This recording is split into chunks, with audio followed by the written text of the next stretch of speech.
ओम शांति। सभी का स्वागत है व्यक्त मुरली में। परिकुटी तख्त पर स्वयं को अनुभव करते हुए बाप दादा का आवाहन करेंगे। प्यारे मीठे बाबा, आ जाओ मेरे परम शिक्षक, परम सदगुरु, आ जाइए और हम बच्चों के साथ हमें मुरली का सार समझा जाइए। ज्ञान रत्नों को बुद्धि में धारण करा जाइए। ज्ञान के गुह्य रहस्य खोल जाइए। देखेंगे सम्मुख बाप दादा को और उनका हाथ अपने मस्तक पर अनुभव करेंगे।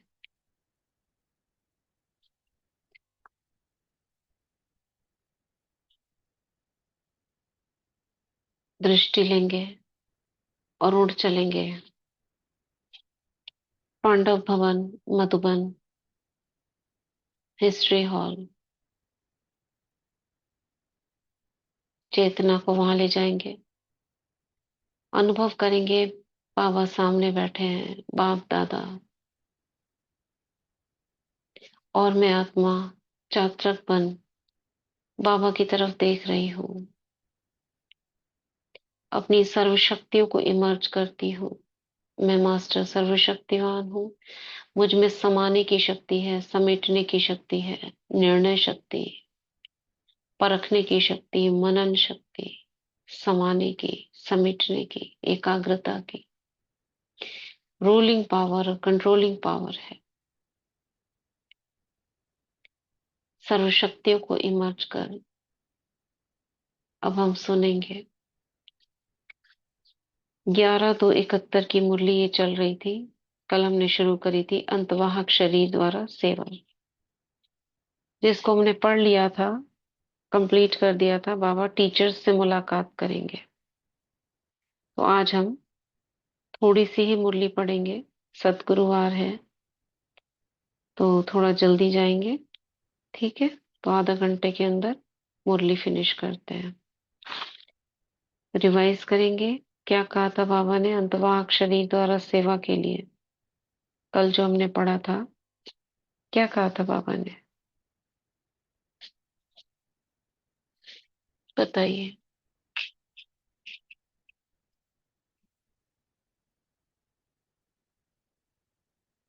याद है?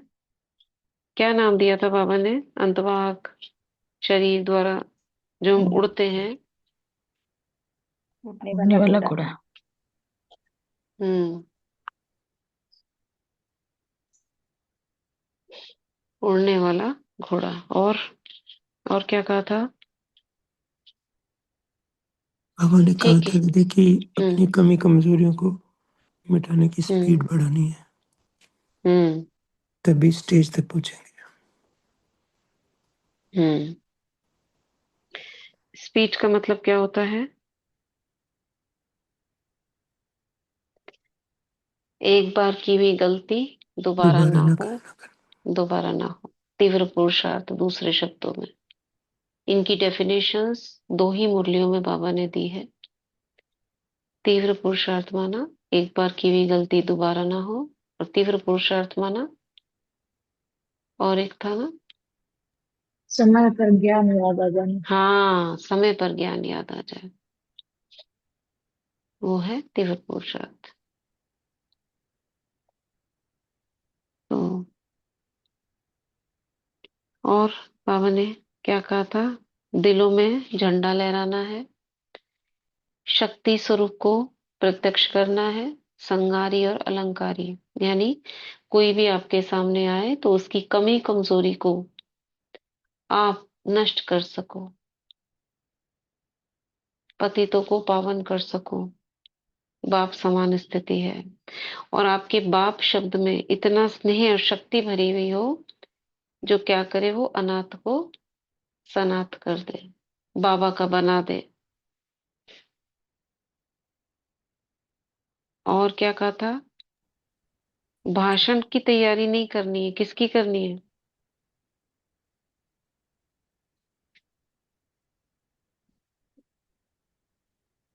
भाषा से परे ले जाने की अपनी तैयारी करनी है। उस तैयारी में हम ज्यादा रहते हैं, ये तैयारी भूल जाते हैं। बुद्धि को देवान से अलग होकर स्थित करने की तैयारी पे बाबा ने जोर दिया था, रूहानी आकर्षण जिससे पैदा होगा। और क्या कहा था बाबा ने नुमा शाम के लिए? 4 बातें भी सात बताई से थी नौ दीदी। बजे हम्म। बाबा ने ये भी कहा था 7 से 9 बजे तक कि सर बाबा खास वरदान देंगे, अनुभव। निमंत्रण दे रहे हैं, आ जाओ। जी। तो हम्म। 7 से 9 में अनुभव कराएंगे बाबा हमें। ठीक है। 4 बातें क्या बताई थी? ये 4 बातें हो तो क्या हो जाएगा? रस कल्याण स्नेह और शक्ति। हम्म।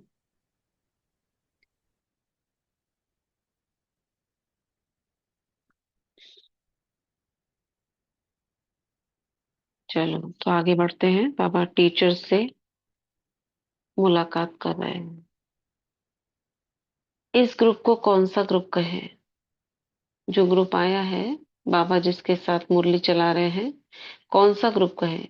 किसी ने कहा स्पीकर्स ग्रुप। स्पीकर्स अर्थात स्पीच करने वाले।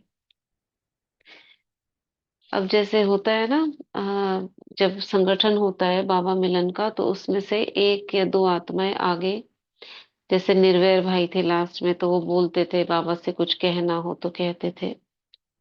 ऐसे बाबा के समक्ष 1 या 2 आत्माएं होती हैं, कुछ बोलते हैं। मुझे लगता है ये मम्मा, इस समय तो मम्मा नहीं थी, जैसे पहले मम्मा जवाब देती थी जब थी माइक रहता उस था समय। दीदी उनके हाथ में ना। हाँ। अच्छा। माइक होता था। माइक होता था। हाँ, तो वो बोलती थी, और जैसे ये बोला है ना, बीच बीच में आंसर करते हैं, तो सब नहीं बोलते हैं। कोई 1 या 2 आत्माओं को ही अथॉरिटी रहती है कि सबके तरफ से वो बोले, नहीं तो फिर वो क्योस हो जाएगा, सब जवाब देंगे, सुनाई भी नहीं देगा। किसी ने कहा स्पीकर्स ग्रुप। स्पीकर्स अर्थात स्पीच करने वाले। स्पीच के साथ स्पीड भी है। अब बाबा व्यक्त में ले जाते हैं। अब ये उन्होंने स्पीच क्या कहा, स्थूल की बात करी। बाबा के दिमाग में हमेशा क्या होता है? कौन सी स्पीच, कौन सी स्पीड? स्पीड भी है, क्योंकि स्पीच के साथ साथ अगर पुरुषार्थ की स्पीड भी है, तो ऐसे स्पीच करने वाले के प्रभाव से विश्व का कल्याण होता है। अब इसी स्पीच पर एक घटना उनकी याद आ रही है, सचिन परनब भाई जी। सचिन परनब एक दूसरे भाई हैं। उनकी भी क्लास कभी कभी सुनो, बहुत अच्छी लगती है। उनका स्टाइल जो बोलने का है, वो भी अनुभव उनके। डॉक्टर है ना दीदी। डॉक्टर है, हाँ वो भी डॉक्टर है। डॉक्टर सचिन परनाम। तो उन्होंने एक बार कहा था कि उनको ना स्पीच के लिए बोला गया। बिल्कुल नए थे, डॉक्टर थे, और डॉक्टरों की सभा थी। तो उनकी दीदी ने उनको बोला कि आपको भाषण करना है। अब उन्होंने कभी किया नहीं, लेकिन ना भी नहीं कह सकते। तो उन्होंने कहा कि क्या करूं मैं? ठीक है। हाँ में हाँ मिलाई, और वो स्टेज पर पहुंच गए। तो पोडियम रहता है ना, जिसपे खड़े होके आप बोलते हो, तो वो इतना ऊंचा था कि खाली थोड़ा सा चेहरा, नाक का हिस्सा ऊपर का दिख रहा था। तो कहते मैं तो बहुत खुश हो गया, मैं दिख ही नहीं रहा हूँ। मेरे हाथ पैर कांप रहे थे ऐसे, थर थर थर थर। क्या बोलूं? इंग्लिश दूसरी उसके बाद आती नहीं। सारे बुद्धिजीवी बैठे हुए वहां पे सामने। अब उन्होंने कहा बाबा आ जाओ, आप संभाल लो, मेरे को तो कुछ आता नहीं है, ना बोलना आता है, क्या स्पीच दूं, ना इंग्लिश आती मुझे, इन सबको इंग्लिश में क्लास करानी है। उन्होंने याद किया बाबा को और शुरुआत की। तो कहते ऐसा हुआ, मेरे मुंह से अपने आप बोल निकल रहे हैं, और इंग्लिश कितनी अच्छी, फ्लुएंट। जो सामने बैठी वाली आत्माएं जो आधी क्लास में उठ के तालियां बजाने लगी। और मैं जब, जो शरीर थर थर कांप रहा था, पैर ऐसे हो रहे थे, पूरा शरीर शांत हो गया। और पूरा 1 घंटे का उन्होंने भाषण किया। कह रहे मुझे पता ही नहीं मैंने क्या बोला। बाद में वो अनुभव बताते हैं सब। फिर उन्होंने कहा दीदी ने कि आपने तो बहुत अच्छी क्लास कराई। तो कहते मैं हंसने लगा। किसने कराई, क्या बोला, उन्हें खुद याद नहीं था। ऐसे बाबा बुद्धि को खींच ले जाते हैं। और वो होता है एकदम एंड समय पर, तुरंत। दीदी ओम शांति। ओम दीदी शांति। इसी पर उन्होंने ये भी कहा था ना कि सेवा कोई सब्जेक्ट, सेवा है ही नहीं, क्योंकि हाँ हाँ, सेवा हम करते ही नहीं है, सिर्फ हमें सरेंडर करना होता है, बाबा को सरेंडर करना होता है। समर्पित करना राइट। होता है, बाकी सेवा तो वही करवाते हैं ना। हाँ, अब सोचो कितना निश्चय चाहिए इस बात में कि मुझे सरेंडर होना है। आप ब्लैंक हो बिल्कुल, और स्टेज पर आ जाओ सामने पब्लिक के। ऐसा मुझे आत्मा के साथ कई बार हुआ है। दीदी मुझ आत्मा के साथ तो शुरू में बहुत हुआ। बहुत हुआ है। हाँ, शुरू में आता किसको है, बाबा ही तो नहीं करवाते आता हैं। है ना किसी को। आप खड़े हो कुछ नहीं जाते हो आता बस, दीदी, कुछ भी अंदर नहीं दिल की आता। धड़कनें धक धक धक धक धक धक बढ़ने लगती हैं और और उसके बाद फिर पता ही नहीं जो चलता। शुरू में सेवा जिसको मिलती है ना, वो उनको हाँ, पूरा अनुभव होता है कि बाबा कैसे करवाते हैं। कैसे कराते हैं ना। हम्म, और बिल्कुल शुरुआत में थे, बहुत शुरू की बात है, बिल्कुल शुरू की तो बहुत नशा, जैसे ज्ञान सुनाने का उस समय फ्रीडम नहीं थी इतनी। हमारे संघ की जो आत्माएं, जैसे जिनको माताएं होती हैं, तो ऐसे ही बैठ जाते थे। वो बोलती थी कि चलो योग कराओ। अब योग कराओ, क्या कराओ, कैसे कराओ, 5 7 बैठ गए। मतलब टीचर ने नहीं कहा, आपस में क्या कराऊं, ठीक है चलो कराना शुरू करते हैं। और वो योग ऐसा होता था, आज भी मुझे याद है, कि सब गुम हो जाते थे। और उस सीरीज में चलता था। और उसमें ना, उस समय तो मोबाइल नहीं होते थे, तो ऐसे गाना लगा दिया, सीडी डीवीडी होती थी। तो घर घर में कोई नहीं है, माताओं का संगठन किया और वो गाना चला दिया, फिर उसके बाद योग किया, फिर बीच में गाना चला दिया, फिर योग करा। वो गाना ऐसा खुलता था जैसे पहला चला उसके बाद में वही दूसरा होना चाहिए, फिर वो जो चला अगला गाना उसके बाद में वही होना चाहिए, ऐसे करके वो गाने चले। योग हुआ और बिल्कुल योग युक्त हो गए। और उसके बाद जब आते थे वो ऐसी स्थिति होती थी, हम कहाँ थे पता ही नहीं है। तो किसने कराया, कौन था, और कौन आके चला गया।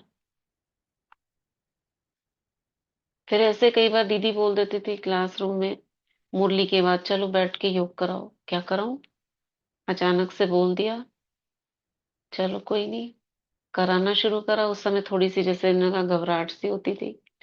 फिर शुरू करा, कहाँ गए कहाँ पहुंचे पता ही नहीं। ऐसे करते करते बाबा ने करना सिखा दिया। और शुरू में नशा होता था, हम 4 लोग मिलकर जैसे मोबाइल पे कॉन्फ्रेंस में ले लेते थे एक दूसरे को। बहुत शुरू से, पहले से जब से शुरुआत हुई, पहले तो मिलकर बैठ के करते थे, फिर 4 5 लोग मर्ज हो जाते थे कॉन्फ्रेंस कॉल में, उसमें योग करने लगते थे। तो हमारी बातें कोई ऐसी नहीं होती थी, बस योग और मिलकर करना। तो साथ में करने का ये अनुभव होता था कि आपकी बुद्धि योग पूरा एकाग्र हो जाता है। इसलिए बार बार संगठन का लगता था कि संगठन में करें, संगठन में करें। और नए नए पॉइंट्स भी ना संगठन में बाबा निकालते हैं। तो बाबा कहते हैं अगर स्पीड के बीच स्पीच है तो विश्व का कल्याण होना मुश्किल हो जाता है। स्पीड के बिना, सॉरी, स्पीड के बिना स्पीच है तो विश्व का कल्याण होना मुश्किल हो जाता है।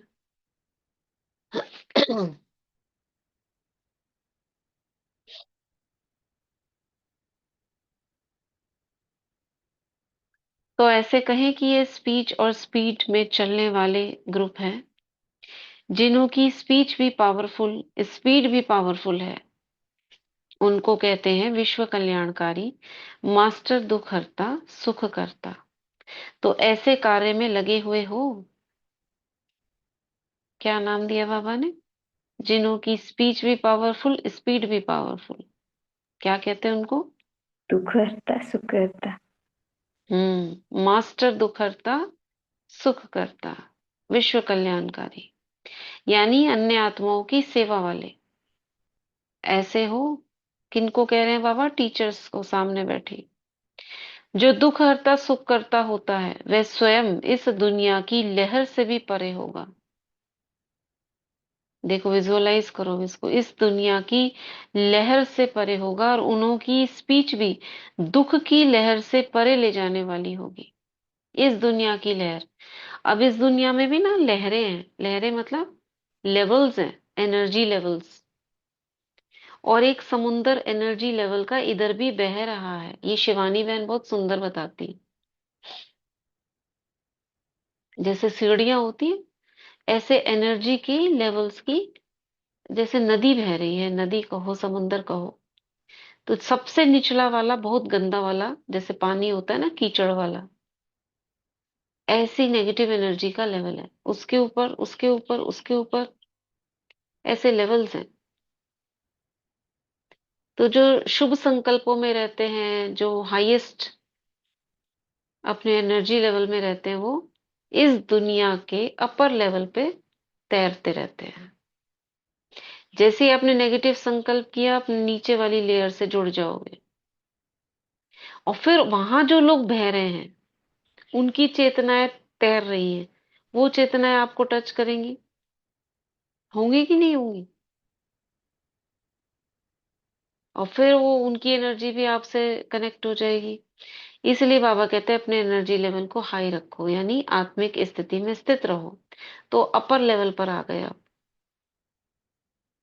और यहाँ बाबा कह रहे हैं इस दुनिया की लहर से परे, यानी पूरी आत्माभिमानी स्थिति, जो यहाँ का आपको अव्यक्त स्थिति बोलेंगे। अव्यक्त माने व्यक्त से परे। आपका बुद्धि योग नीचे हो ही नहीं, पॉजिटिव से भी ऊपर। कौन सा? फरिश्ता स्थिति, वतन की स्थिति, ऊपर की बातें, या जिसको अव्यक्त मुरली भी कह सकते हो। तो ऐसी आत्माएं क्या होंगी? क्या बोला बाबा ने?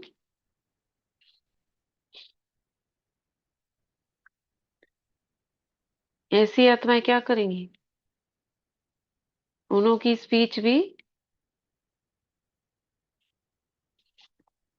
उन्हों की स्पीच दुख कैसी की होगी? लहर से परे ले जाने वाली। परे ले जाने वाली होगी। ऐसी स्टेज पर ठहर कर स्पीच करते हो। स्पीच तो स्टेज पर ठहर कर की जाती है, तो आप किस स्टेज पर ठहर कर स्पीच करते हो? बाबा ऊपर ले गए ना बच्चों को। तो बाहर की बनी हुई स्टेज होती है, उस पर स्पीकर को जिस समय कोई स्थूल स्टेज पर जाना होता है, तो पहले अपनी स्थिति की स्टेज तैयार है व नहीं, यह चेक करता है। ऐसे स्टेज पर ठहर कर स्पीच करने वाले को कहते हैं श्रेष्ठ स्पीकर। जैसे स्थूल स्टेज को तैयार करने के लिए भी कितना समय और परिश्रम करते हैं, ऐसे ही अपनी स्टेज की स्थिति की स्टेज सदैव तैयार रहे, उसके लिए भी इतना ही पुरुषार्थ करते हो। ऐसी पावरफुल स्टेज पर ठहर स्पीच करने वाले का यहाँ आबू में यादगार है। कौन सा यादगार है? दिल वाला। दिल वाला तो याद की यात्रा का यादगार है। गौमुख नहीं देखा है? गौमुख किसका यादगार है? यह मुख का यादगार है। मुख माने बोलना, मुख से वो अमृत निकल रहा है ना, वो गंगा जी निकल, क्या निकलता दिखाया है? पानी। जैसे बाप का यादगार है गौमुख, क्योंकि मुख द्वारा ही सारा स्पष्ट करते हैं। अब कितनी तरह की चीजें दिखाई हैं। अब शंकर जी के तो सिर से चोटी से निकलती हुई गंगा दिखाई है, वहां से गाय के मुख से पानी निकलता हुआ दिखाया है, और भी कुछ दिखाया है।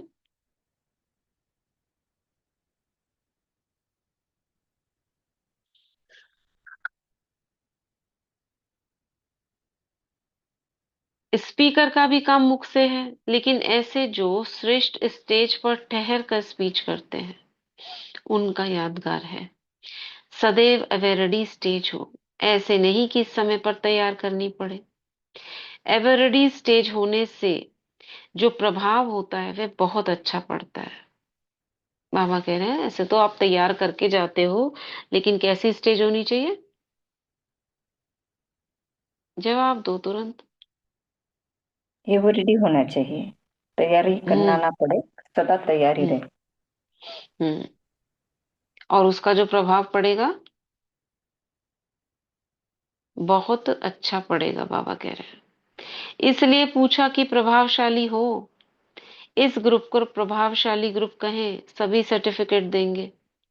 अच्छा ग्रुप है। अगर आप सर्टिफिकेट देती हो, बाबा दादियों की तरफ देखकर कह रहे हैं कि अगर आप सर्टिफिकेट देती हो तो फिर यह सर्व को सेटिस्फाई करने वाले भी होंगे, यानी संतुष्ट करने वाले भी होंगे। अगर आप सर्टिफिकेट देती हो तो संतुष्ट मणिया तो हो ना, इसमें हाँ करते हो। अगर खुद संतुष्ट मणिया हैं तो औरों को भी संतुष्ट करेंगे। टीचर्स का भी पेपर होता है। कैसे? टीचर्स का पेपर सूक्ष्म वतन से आता है। टीचर्स का पेपर कदम कदम पर होता है। जो भी कदम उठाते हो वह ऐसा ही समझकर उठाना चाहिए कि पेपर हॉल में बैठकर कदम उठाती हूँ।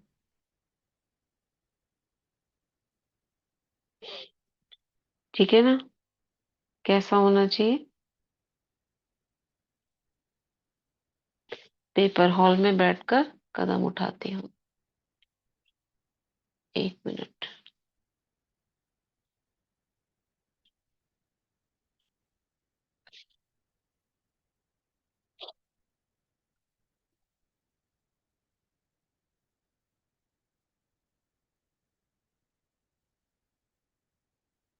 क्योंकि स्पीकर अर्थात स्टेज पर बैठे हैं, तो जो सामने स्टेज पर होता है उसके ऊपर सभी की नजर होती है। आप लोग भी ऊंची स्टेज पर बैठे हो। अनेक आत्माओं की निगाह आप लोगों के कदम पर है, तो आपको कदम कदम पर ऐसा अटेंशन से कदम उठाना है। अगर एक कदम भी ढीला व कुछ भी नीचे ऊपर उठता है, किसका? टीचर्स का। बाबा कह रहे हैं कदम माने कोई भी एक्ट, तो अनेक लोग आपको फॉलो करेंगे। इसलिए टीचर्स को जो भी कदम उठाना है ऐसा सोच समझ कर उठाना है, क्योंकि ताजधारी बने हो ना।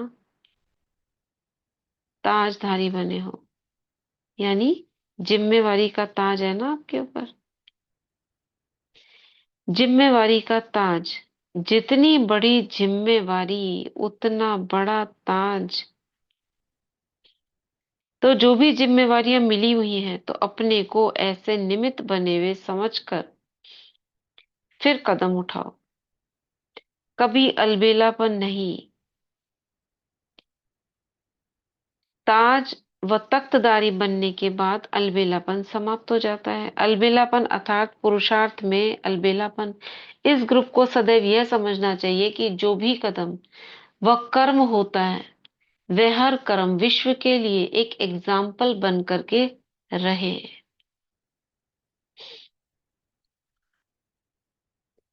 हाँ, क्योंकि आप लोगों के इन कर्मों की कहानियों के रूप में यादगार बनेगा। क्या बोला बाबा ने?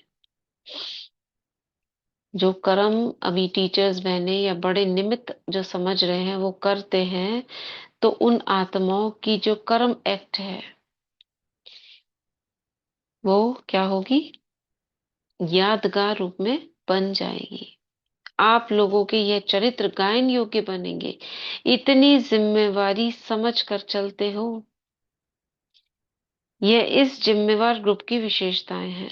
जो जितना जिम्मेवार उतना ही हल्का भी रहेगा। अच्छा। ओम शांति। ओम शांति। वरदान सुनेंगे अभी। कौन सुना रहा है?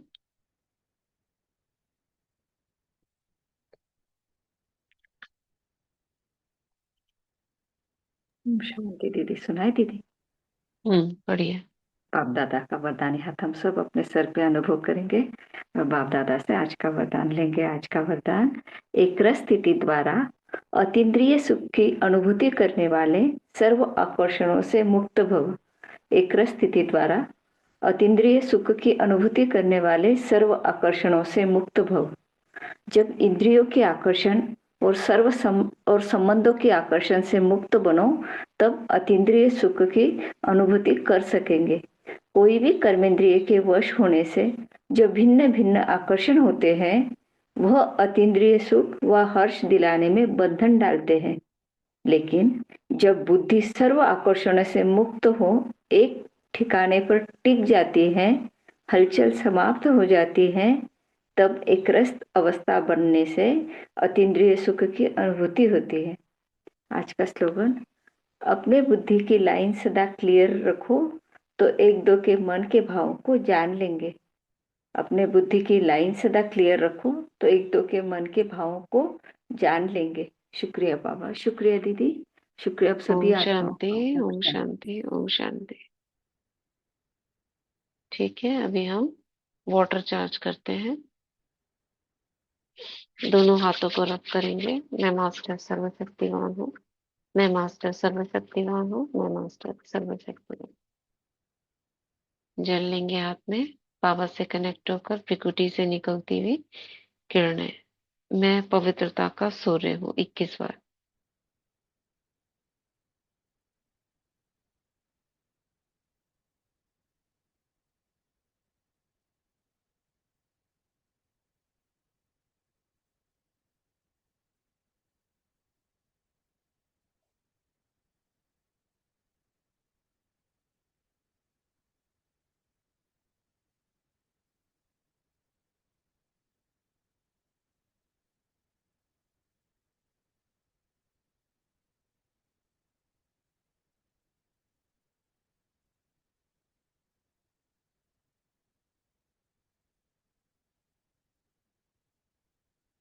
ओम शांति। शुक्रिया बाबा, शुक्रिया जल तत्व का। Thank you universe. अब जो भी इस जल को ग्रहण करेगा उसका कल्याण ही कल्याण होगा। उसका मन शांत होगा। डिसीजन पावर, निर्णय शक्ति बढ़ेगी। परखने की शक्ति, सर्व शक्तियां बढ़ेंगी। तन मन धन शुभ कार्यों में लगेगा। आपसी संबंध परिवार में मधुर होंगे। आपस की अंडरस्टैंडिंग बढ़ेगी। एक दो का सभी सम्मान करेंगे। छोटे बड़ों का सम्मान करेंगे। बड़े छोटों से स्नेह करेंगे। एक दूसरे में शुद्ध आत्मा को देखेंगे। आत्मिक दृष्टि का विकास और होगा। पुरुषार्थ तीव्र होगा। वरदानों की अनुभूति होगी। मधुबन बेहद घर की यात्रा होगी। सर्व का भला ही भला होगा। भला ही भला होगा। ओम शांति, ओम शांति, ओम शांति। ठीक है, शुक्रिया सभी का। सतगुरुवार की सभी को बहुत बहुत शुभकामनाएं। आपका दिन शुभ हो, शक्तिशाली हो, योग युक्त हो। ओम शांति। ओम शांति शांति। थैंक यू देवी, थैंक यू बाबा सो मच, थैंक ओम शांति दीदी। यू। शुक्रिया ओम बाबा। शांति। शुक्रिया बाबा, शुक्रिया दीदी, सबको ओम शांति। शांति दीदी, ओम शुक्रिया शांति दीदी। दीदी। ओम शांति। शुक्रिया बाबा जी, शुक्रिया आपका दीदी, शुक्रिया सभी शुक्रिया, ब्राह्मण बहनों का, शुक्रिया, भाइयों का। ओम शुक्रिया, शांति, शुक्रिया। ओम शांति। ओम शांति।